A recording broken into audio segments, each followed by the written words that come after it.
बच्चों सुप्रभात।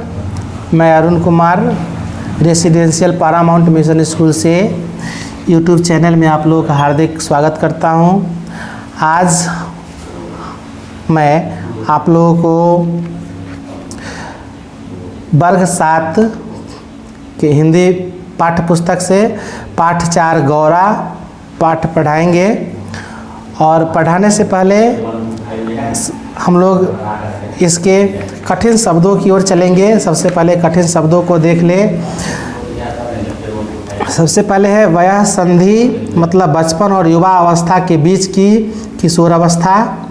तत्काल का मतलब होता है तुरंत, उसी समय। उपयोगितावादी, जिससे उपयोगी होना सिद्ध हो। कार्यान्वयन मतलब कार्य रूप में ढालना। समाधान का अर्थ है हल, सॉल्यूशन। पुष्ट मतलब मोटा ताजा। सघन मतलब घना। इटालियन इटली देश का। परिचायक मतलब सेवक। प्रियदर्शन जो देखने में प्रिय लगे। लघुता का मतलब होता है छोटापन। स्थिर का मतलब टिका हुआ। अनुभूति मतलब अनुभव होना, जिसको फीलिंग कहते हैं। आहट धीमी आवाज़। वत्स बछड़ा बेटा। श्वेत का मतलब होता है सफ़ेद, जिसे उजला के नाम से भी जानते हैं। दुग्ध मतलब दूध। दुग्ध दोहन मतलब दूध दूहकर निकालना। दूध दूहने की प्रक्रिया को दुग्ध दोहन बोलते हैं। आग्रह मतलब हठपूर्वक प्रार्थना। दुर्बल कमज़ोर। शिथिल मतलब ढीली। निदान मतलब रोग का कारण। कष्ट तकलीफ। उद्घाटित मतलब खुला, सामने आया। असमय मतलब अकाल, बिना समय आए हुए। अंतर्ध्यान मतलब गायब हो जाना। निष्प्रभ मतलब चमक रहित। प्रतिध्वनि मतलब बदले में आवाज़। गोपालक गाय पालने वाला। ये थे आपके शब्दार्थ। अब चलते हैं हम लोग पाठ की तरफ। गौरा, पाठ का नाम है गौरा। और ये संस्मरण विधा है। संस्मरण विधा का मतलब होता है बार बार जिसे याद किया जाए, है ना। तो गौरा महादेवी वर्मा द्वारा रचित एक मर्मस्पर्मी संस्मरण है। मर्मस्पर्मी मतलब हृदय को छूने वाला को मर्मस्पर्मी बोलते हैं। इसमें लेखिका ने गौरा गाय के लुभावने रूप, आकार और मुग्ध करने वाले स्वभाव का चित्रण किया है। गौरा अपने मृदु स्वभाव के कारण लेखिका द्वारा पाले गए पशु पक्षियों से हिलमिल जाती है। अंत में गौरा की मृत्यु के मार्मिक चित्रण में लेखिका ने अपनी सारी करुणा उड़ेल दी है। गौरा की मृत्यु स्वाभाविक नहीं थी, अपितु एक षड्यंत्र थी। अंत में लेखिका का दुख व्यंग में फुट पड़ता है, आह मेरा गोपालक देश। तो आइए, गौरा मेरी बहन के घर पली हुई गाय की वयः संधि तक पहुंची हुई बछिया थी। उसे बहुत स्नेह और दुलार से पाला था। गौरा उनके बहन के घर पली थी और एक बछिया का नाम है। बहन ने एक दिन कहा, लेखिका से उनकी बहन कहती है कि तुम इतने पशु पक्षी पाला करती हो, एक गाय क्यों नहीं पाल लेती जिसका कुछ उपयोग हो। वास्तव में मेरी छोटी बहन श्यामा बुद्धि में मुझसे बड़ी है।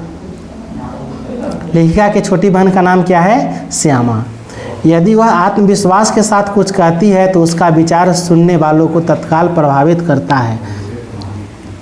उस दिन उसके उपयोगितावादी भाषण ने मुझे इतना अधिक प्रभावित किया कि तत्काल उस समय सुझाव का कार्यान्वयन आवश्यक हो गया। मतलब उनकी बहन ने उपयोगितावादी मतलब गाय को पालने से उससे जो प्रदत्त वस्तु होते हैं उसका हम उपयोग भी करते हैं और साथ साथ उसका पालने का पुण्य भी हमें प्राप्त होता है। वैसे खाद्य की किसी समस्या के समाधान के लिए पशु पक्षी पालना मुझे कभी नहीं रुचा। उस दिन मैंने ध्यानपूर्वक गौरा को देखा। पुष्ट लचीले पैर, ऊंचे भरे पुट्ठे, चिकनी भरी हुई पीठ, लंबी सुडौल गर्दन, निकलते हुए छोटे छोटे सींग, कमल की दो अधखुली पंखुड़ियों जैसे कान, लंबी और काले सघन चामर का स्मरण दिलाने वाली पूँछ, सब कुछ सांचे में ढला हुआ था। गाय को मानो इटालियन मार्बल में तराश कर उस पर ओप दी गई हो। मतलब ये इसकी विशेषता को बता रहे हैं। गाय की इतनी सारी विशेषता थी, लगता था जो इटली का मार्बल को में जो विशेषता होती है उससे भी अच्छी विशेषता इस गाय में थी। गौरा को देखते ही गाय पालने के संबंध में मेरी दुविधा निश्चय में बदल गई। मतलब गौरा की सुंदरता को देखते हुए, गौरा के शादीपन को देखते हुए ही इनकी गाय पालने का जो दुविधा थी वह निश्चय में क्या हो गई, बदल गई। गाय जब मेरे बंगले पर पहुंची तब मेरे परिचितों और परिचायकों में श्रद्धा का ज्वार सा उमड़ आया। उसे लाल सफ़ेद गुलाबों की माला पहनाई गई, केसर रोरी का बड़ा सा टीका लगाया गया, घी का चौमुखा दिया जलाकर आरती उतारी गई और दही पेड़ा खिलाया गया। फिर उसका नामकरण हुआ गौरा। इतने सारे चीज़ उस श्रद्धा से उसके साथ किया गया। उसे उसकी आरती उतारी गई, उसे दही पेड़ा खिलाया गया, उसे टीका लगाया गया, उसे माला पहनाया गया और उसका नामकरण भी हुआ। जैसे एक बच्चे का नामकरण होता है, बच्चे जन्म लेते हैं तो उनका नामकरण होता है, उसी प्रकार इस गाय का भी नामकरण हुआ और इसका नाम क्या रखा गया, गौरा। गौरा वास्तव में बहुत प्रिय दर्शन थी। प्रिय दर्शन मतलब देखने में बहुत ही सुंदर। उसके मुख पर आँख बर्फ के नीले जल के कुंडों के समान लगती थी। महात्मा गांधी ने गाय करुणा की कविता है क्यों कहा, यह उसकी आंखें देखकर ही समझ में आ सकता है। मतलब गाय को देखने से पता चलता है वह एक करुणा की मूर्ति है। जिस प्रकार माँ करुणा की मूर्ति होती है, माँ में दया भरा हुआ होता है, ममता भरी हुई होती है, उसी प्रकार गाय में भी माँ के समान ममता भरी हुई होती है, करुणा भरी हुई होती है।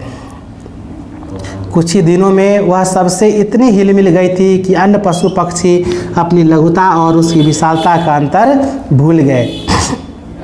कुत्ते बिल्ली उसके पेट के नीचे और पैरों के बीच खेलने लगे।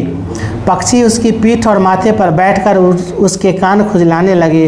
वह भी स्थिर खड़ी रहकर और आंखें मूंद कर मानो उसके संपर्क सुख की अनुभूति में खो जाती थी।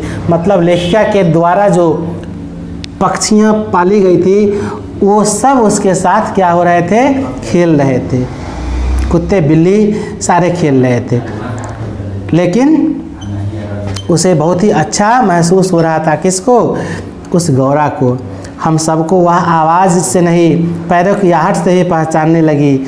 समय का इतना अधिक बोध उसे हो गया था कि मेरी मोटर के फाटक में प्रवेश करते ही वह बाँ वाँ की ध्वनि से हमें पुकारने लगती। गाय की एक आवाज़ होती है, बाँ बाँ या माँ माँ करके पुकारती है। अगर भूख भी लगेगी तो वह उस तरह की आवाज़ निकालेगी। अपने परिचित को देखती है तो अभी उस आवाज़ से उसको आभास कराती है।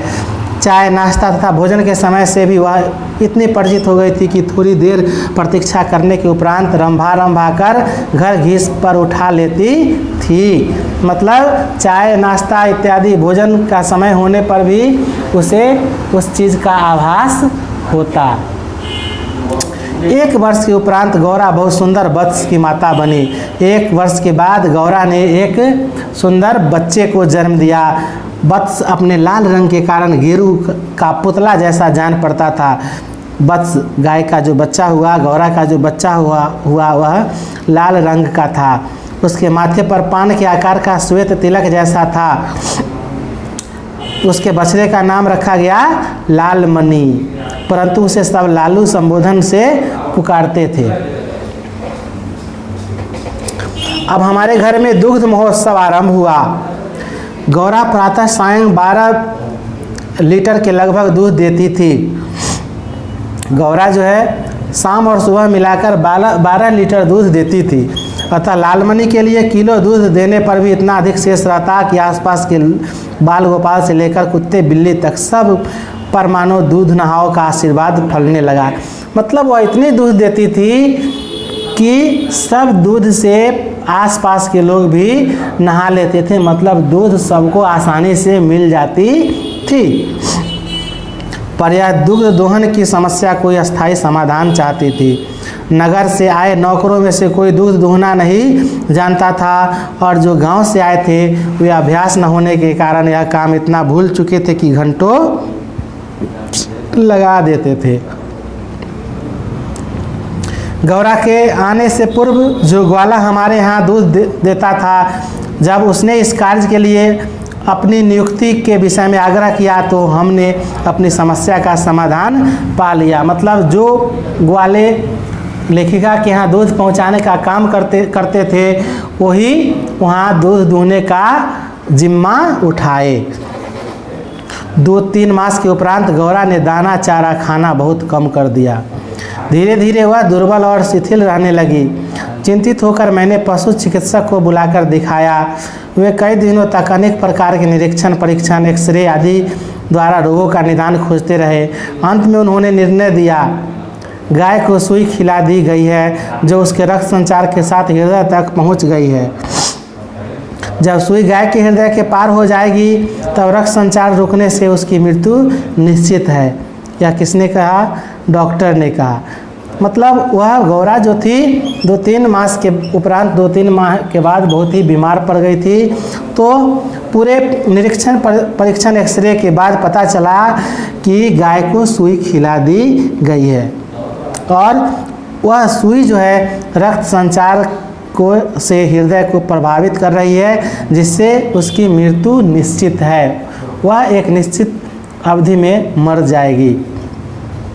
मुझे और कष्ट और आश्चर्य दोनों की अनुभूति हुई। सुई खिलाने का क्या तात्पर्य हो सकता है? मतलब किसको इस गाय से दुश्मनी थी जिसने मेरे गाय को सुई खिला दी? दाना चारा तो हम स्वयं देखभाल कर देते हैं, परंतु संभव है उसी में सुई चली गई हो।